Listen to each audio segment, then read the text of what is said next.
I wish I could say good afternoon to you, but this is not a good afternoon.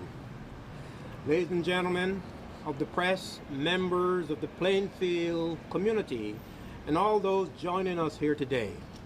I have been the mayor of Plainfield for 10 years and 26 days. And this is the worst day of my life since assuming the office of mayor of the city of Plainfield. And so as mayor of Plainfield, I stand before you with a heart laden with grief and a spirit weighed down by loss. Today we are not just a city in mourning. We are a family grappling with an irreplaceable loss. The tragic passing of firefighter Marquise Hudson has left an indelible void in the fabric of our community. Firefighter Hudson was not just a member of the Plainfield Fire Department. He was a beloved son, a cherished colleague, a dedicated public servant, and a brave hero who sacrificed his life in the line of duty.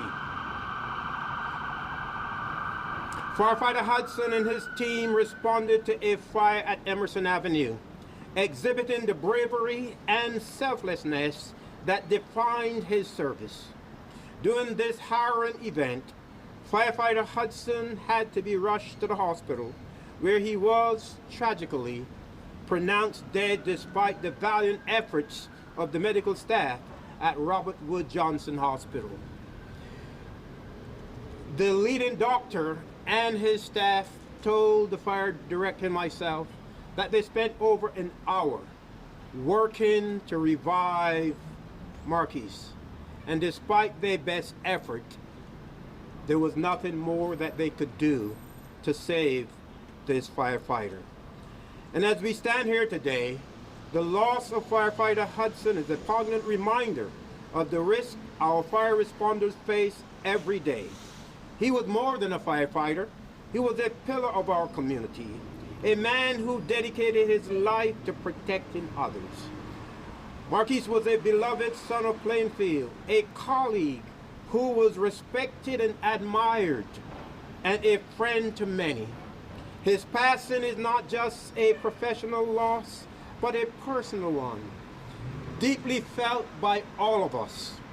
Beyond the uniform, Marquise was a friend, a confidant, and a brother to many. His loss is deeply personal to each one of us. It's akin to losing a member of our own family. And so to the family of Firefighter Hudson, I extend the deepest condolences on behalf of the entire city administration and the citizens of Plainfield. We share in your profound grief and sorrow. We understand that this is a time of unimaginable pain for you, and we stand with you in solidarity and support. Your loss is a loss to our entire community, and we mourn with you. As we respect the ongoing investigation into the circumstances Firefighter Hudson's passing, we are not speculating on the cause of his death at this time. I urge the public and the media to respect the privacy of Firefighter Hudson's family as they come to terms with this sudden and heartbreaking loss and begin to make necessary arrangements. This is a time for compassion and understanding, and we owe it to them to offer the space and respect they deserve. This tragedy has undoubtedly cast a shadow over our city. The grief we feel is a testament to the impact Marquise had on our lives and on our community.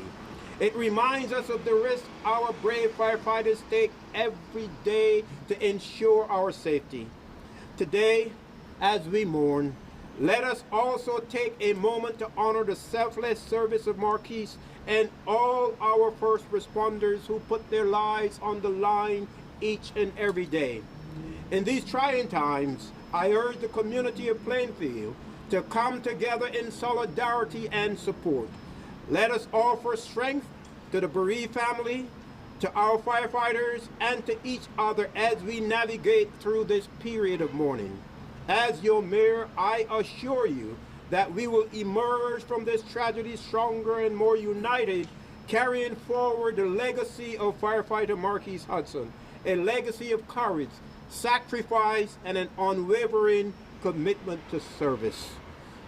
Thank you, and at this time I will ask our fire director, Kenneth Childress, to give a few remarks, and then followed by the president of the FMVA New Jersey, Ed Donnelly, in that order. First, as the fire director of the city of Plainfield, I would like to give my deepest sympathies to the family of Marquise Hudson and his friends, and also his brother firefighters. Today, I lost someone who was under my direct charge and words cannot, I cannot convey the words of how I feel, and I'm sure his brother firefighters feel at this time.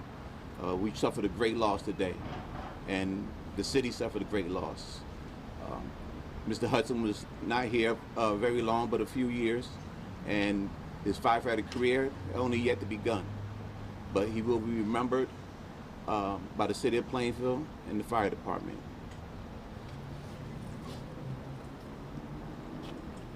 Thank you, Mayor. Ed Donnelly, President of New Jersey State FMBA. On behalf of our members in the fire service here in New Jersey, I want to wish our condolences to our brothers and sisters here in Plainfield, all the surrounding towns from Union County, Somerset County that responded this morning, the mayor, the city, and all its residents on the tragic loss of our brother Marquise. This is just a stark reminder. Every day when the men and women of the New Jersey Fire Service don our gear, this is a reality that is in the back of our minds. Every day, every time. Unfortunately for the city of Plainfield, it happened here today. I know there's going to be a lot of questions surrounding the cause and what happened. I will say that our firefighters here in Plainfield and the ones that showed up to help made an aggressive attack. That's what we do. Conditions change quickly in our line of work. We adapt, and sometimes tragedies like this become a reality. We have one concern right now, and that is to make sure that Marquise's family is taken care of. That is what the FMBA will be doing over the next couple of days, weeks, months, and whatever time it needs to make sure that his family is taken care of. Our members in the Plainfield Fire Department, we will be there for them as well. We have our critical incident stress team at the firehouse today.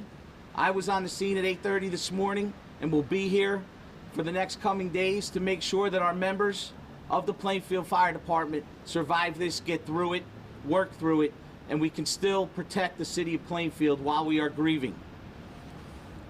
So again, our sincere condolences on behalf of the FMBA to our members here in Plainfield, the New Jersey Fire Service, and the city of Plainfield.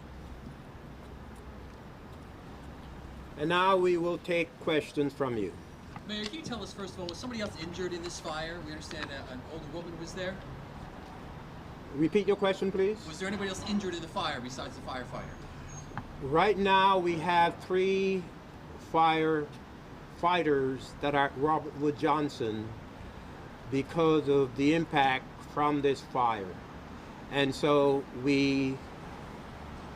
at this time, their injuries are not life-threatening in any way, but they're feeling the effects of fighting this fire, and they're undergoing treatment at Robert Wood Johnson as we speak. Mayor, can you tell us a little bit about the circumstances that led to this fire and then the injuries of the members? All I can tell you at this time is that we received a call and our fire department responded, and this young man reported to work at 8 o'clock this morning, and by 8:20 or 8:25 or so, we got this unfortunate news that he was injured, that he either fell through the floor or fell down the stairs, and we don't know the circumstances at this time. That is all on the investigation. All we can tell you is that we suffered this unimaginable loss this morning. So was he trapped? No, he was not. How was he rescued? There was a mayday that went out, and once that happened, 4 firefighters went in and got him out within anywhere from 2 to 4 minutes. Mayor, we noticed some members of ATF at the scene, part of the investigation. I imagine it's too early to identify a cause. Do you have any indication the fire might have been suspicious or anything along those lines? We have no information at this time that would lead us to a conclusion as to the cause of the fire. I can tell you that the State Division of Fire Safety will be doing an in-line of duty death investigation. Were you made aware of any reports of an explosion or anything like that we heard from civilians? There is nothing that came to our attention that would indicate there was any kind of an explosion. but there's an investigation that is ongoing, and eventually the cause of the fire will be determined, and we will know at that time. Mayor, can you talk about the firefighter? Anything you know about him in terms of age, family? Was he a father? Was he married? The firefighter I swore in less than 2 years ago. He was 32 years of age. He has a family. I believe he has 3 kids. His mother, a sister, and a brother were all at the hospital when we arrived there. And that's the extent of his family that we know of. I am sure there are other extended family members as well, but those were the immediate family members that we met at the hospital. Did he grow up here in Plainfield?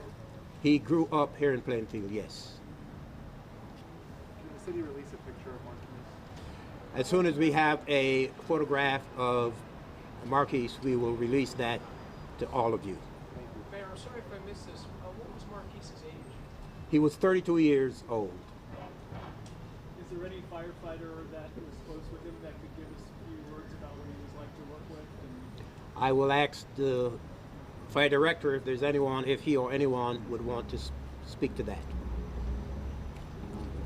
I don't think anybody is in a condition for that right now. And you have to, bear in mind that these guys are all feeling the effects. It's a very emotional time, and it's not easy for any of us at this time. Mayor, and maybe the director can answer this. Getting back to the circumstances this morning, how many people were in the house at the time, and do we know who called it in? I don't know the answer. We don't know how many people were in the house right this moment. Maybe about 10 people. It was a 2-family home, so about 10 people. they were all there? We don't know if they were all there, but it was occupied by about 10 people. How many of them had to be rescued? How many individuals had to be helped out of the home? The homeowners were already outside. Has there ever been a line of duty death in the fire department? Well, in the early 1970s, I was told there was a traffic accident. But this is the first in line of duty death to have occurred in the line of duty while fighting a fire. What time did the call come through for the fire? 8:15. 8:15.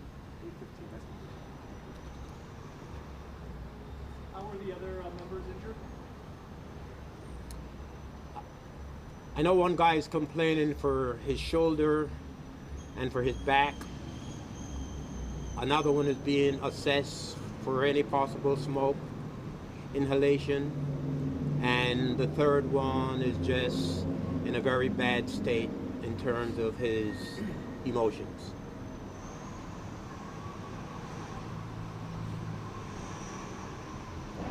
If there are no further questions, I thank you, and may God bless this family and the city of Plainfield. Thank you. Thank you. You're welcome.